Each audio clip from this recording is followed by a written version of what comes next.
yang pernah memimpin negeri ini, saya harus hemat bicara dan berhati-hati dalam bicara. Saya akan memastikan setiap yang saya sampaikan politically correct. Dan itu bagi saya etika.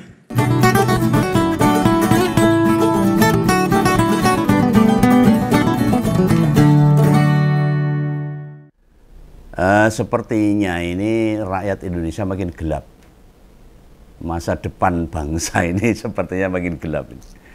Usai Prabowo Gibran menang Pilpres, lalu PKB, PKS, dan Nasdem menyatakan mendukung pemerintah. Nah, giliran beberapa elit gak berani bersuara atas kebijakan pemerintah. Pemerintah yang terbaru. Nah, yang terbaru Presiden ke-6 kita, Pak BY, menyiratkan hal yang serupa. Kemarin saat acara di Jakarta, yang saya dengar itu, malah dia mengungkapkan tuh, menulis sesuatu di medsos, mesti hati-hati dengan alasan perkara etika. Wah, ini berarti bener nih, Pak BY masih punya atau mengedepankan sebuah etika atau adab. Lalu piye? Orang yang pernah punya pengalaman jadi presiden, pernah pula menghadapi krisis tahun 2008. Kok malah sikapnya begitu? Pria yang sudah bergelar profesor, tentu punya pandangan kritis yang sedang dihadapi negara sekarang ini. Dia juga pasti berkali-kali tuh dengerin anaknya sing sambat, sing bingung, sing menghadapi dilema. Gak tahu mesti gimana sama kebijakan presiden. Sebenarnya bermain politik kayak pas ada kasus pagar laut. Itu wis bener. Jadi apa yang dihadapi negara saiki, ya mergo pemerintah sebelumnya memang di periode kedua, itu awur-awuran, awut-awutan. Bermain saja di ranah itu. Nah kan pas pagar laut itu, Mas AHY ngomong tuh, sertifikat terbit pada zaman pemerintah siapa? Lah ngono toh. Bukan malah Hendro menjauh, ikut-ikutan mengait kritik dan etika. Cara mainnya nggak gitu. Pak BY ini gimana? Pak BY kan punya dukungan toh, punya dukungan dari Demokrat. Kader-kadernya juga ada di pemerintah. Secara pribadi sama presiden yang satu alma mater di TNI. Silahkan. Gak diomongkan di medsos, gak usah disampaikan ke publik. Katakan dalam pertemuan empat mata, mumpung masih ada waktu dan kesempatan terbuka. Apa iya? Bila dia mau ketemu entah di Istana Boneng, Hambalang atau di Kartanegara, bakal disediakan waktu sama Pak Prabowo. Pasti, dia kan seniornya, mantan presiden. Begawan ngomong gini nih, duduk karena pro ke Pak BY. Orang membelani Demokrat, apalagi sampai nompo. Orang bilang besar rupiah. Wah. Ini demi kebaikan bersama. Di saat apa-apa serba mengganggu, menghadang, berat dirasakan buat rakyat. Sebagai salah satu konten kreator politik yang saya bawakan, yang menyurahkan apa yang seharusnya. Memang kenyataannya daya beli kita itu turun tajam, drastis.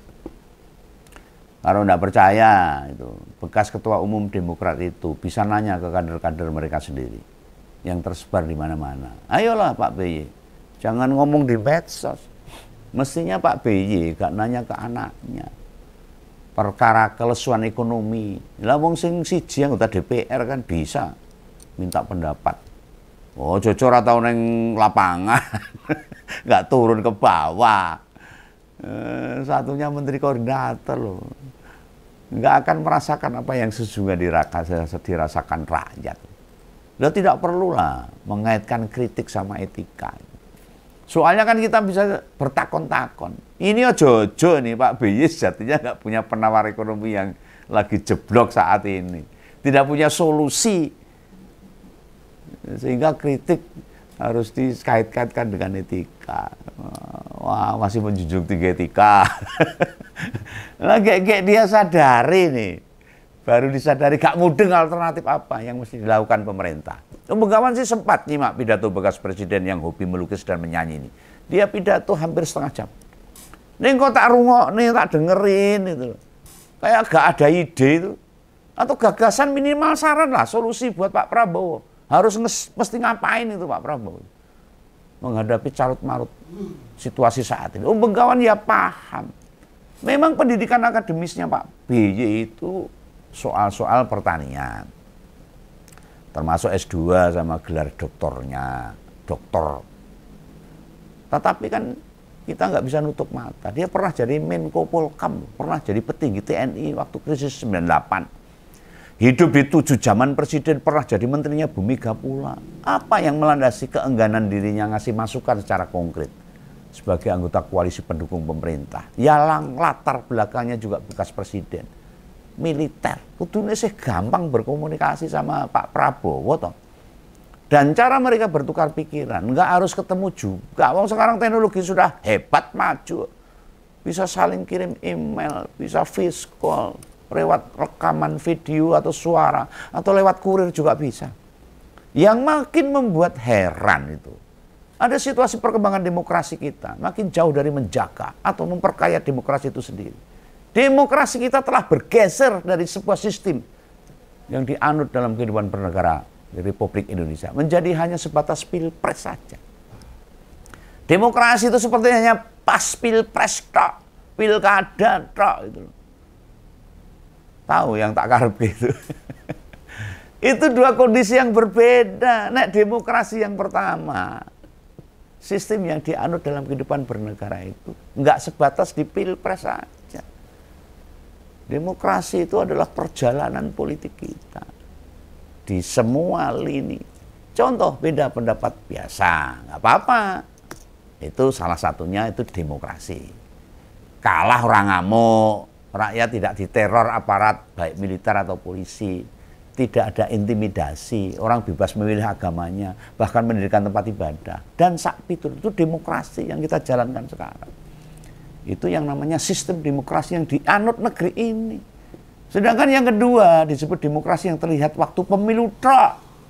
Bebas memilih, pilpres serta pilkada aja. Penting rakyat bebas memilih itu tok. Calonnya akeh untuk kampanye di mana-mana saja. Itu disebut demokratis.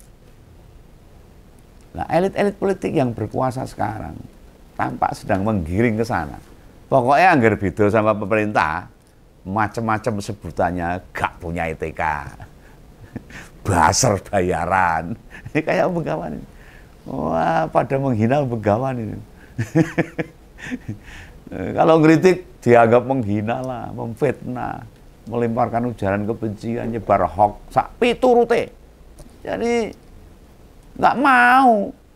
Mahasiswa pada demo langsung dituntut dibayar. Ada media atau jurnalis kritis pada pemerintah dikirimi kepala babi sama tikus. Ada lagi tuh partai melawan presiden yang didukungnya Sesjen sama Dewan Pakar langsung diprotes di pengadilan. Ini tidak demokratis. Terus juga ada mantan presiden dipecat dari partai. Sekjen partai dicari-carikan kasus. Ada pengawat akademis. Ada pengkritisi kebijakan pemerintah disebut dengan tidak menjaga etika. Loh, ada influencer masih pandangan soal kondisi negara ini disebut memfitnah. Nah, malah ada yang disebut menghasut barang loh itu. Loh, kan kampungan itu. Ada yang dipisui dasmu. Loh, bagaimana Indonesia akan cerah, akan maju. Makin baik apalagi bisa menuju Indonesia emas. Andai para pendukungnya pada denial atas kenyataan ini. Nggak bisa. Lah wong jelas negara ini makin terpuruk. Aut-autan, apa-apa mahal, apa-apa sulit. Pada nggak mikirin rakyatnya. Yang parah lagi ya, rakyat-rakyat itu, utamanya yang kelewat terima amplop sembako sama beras. Yang penting awake dhewe iso ngliwet seseorang. Lo tiap hari ribut sama bini anaknya kok. Karena nggak mampu menyukupi kehidupan sehari-hari. Nah itu di medsos. Posting Indonesia baik-baik saja, menyerang siapapun yang mengkritik pemerintah. Nah ini yang harus disebut buzzer rupiah itu yang begini ini, yang selalu membantah yang tidak sesuai kenyataan. Kalau para ASN yang pasangannya punya usaha, duwe bisnis atau jadi karyawan swasta, aku ngerti. Mudeng bela ekonomi Indonesia itu lagi kering kerontang ini. Pemerintah emang makin salah jalan ini. Belasah, tapi Begawan bisa memahami. Dia nggak bakalan ikut ngomong di medsos. Atau pegawai BUMN, orang kejaksaan atau pengadilan. Karyawan BUMN nggak mungkin. Tenaga outsourcing yang kerja di institusi negara pasti tutup mulut. Dia nggak mau ngomong di medsos. Keladuk bisa remuk itu. Tinimbang lemong malah diputus kontrak atau dipecat, lebih baik diam. Padahal dia tahu kenyataannya, apa yang terjadi di lapangan, di rakyat. Dia tahu, paham sekali. Nah, terhadap mereka itu, Begawan bisa memahami. Andai pada diam itu wajar karena takut. Cuman mau tekan kapan kayak gini ini, sampai kapan mau dibiarkan? Loh Pak BY, masa sih nggak dengerin wargamu di Pacitan sana? Di Pacitan sana, tetangga-tetangga desa, teman sekolah, kerabat, hingga saudara. Pastilah mereka ada yang cerita sama Pak BY itu. Situasi ini lebih parah dibandingkan waktu negara dipimpin presiden keempat hingga ketujuh. Kita paham lah, Demokrat diuntungkan sama Prabowo. Namun belas budek picek hingga tidak kasih masukan. Nggak ada solusi. Itu namanya juga mengkhianati rakyat. Ngerti tapi nggak ngomong. Pak BY jangan hanya bilang cemas dengan memanas-manasi perang tarif Amerika dan Cina. Katakan juga Pak, negara ini mesti ngambil sikap gimana gitu. Solusinya seperti apa? Apa yang harus dilakukan oleh Pak Prabowo? Di Indonesia ini pasti banyak ahli, komplit hitungannya. Mulai dari ahli ramal, ahli tarot, sampai pengamat hubungan internasional, banyak komplit. 280 juta orang kok. Lah kita itu ngarep beneran ini, mengharap ada langkah nyata yang diambil sama presiden terkait situasi yang ada. Rakyat yang pengetahuan dan informasinya terbatas saja, wes do gelisah loh. Gak tenang ini. Kondisi sekarang sejatinya jauh lebih ngeri itu, lebih horor dari apa yang sempat dihadapi sama bapaknya Mas Haye ini, Pak BY. Lah harusnya dia terbuka saja. Bilang ke Pak Prabowo apa masukan-masukan, langkah-langkah konkret yang harus diambil. Ya siapa tahu bisa dijalankan sama Pak Prabowo dengan diberikan masukan-masukan oleh Pak BY. Ini rakyat sudah menjerit Pak. Kondisinya sudah panas. Ekonomi melambatnya sudah kelewat batas. Di sisi lain pemerintah beneran abai. Nggak mau tahu apa yang dirasakan rakyat. Apa memang mau rakyat dibikin begini? Dibikin miskin, dibikin ngeri seperti ini. Ya ampun ini. Siapa lagi yang mau membantu kita? Membantu rakyat. Dan mau sampai kapan kondisi begini?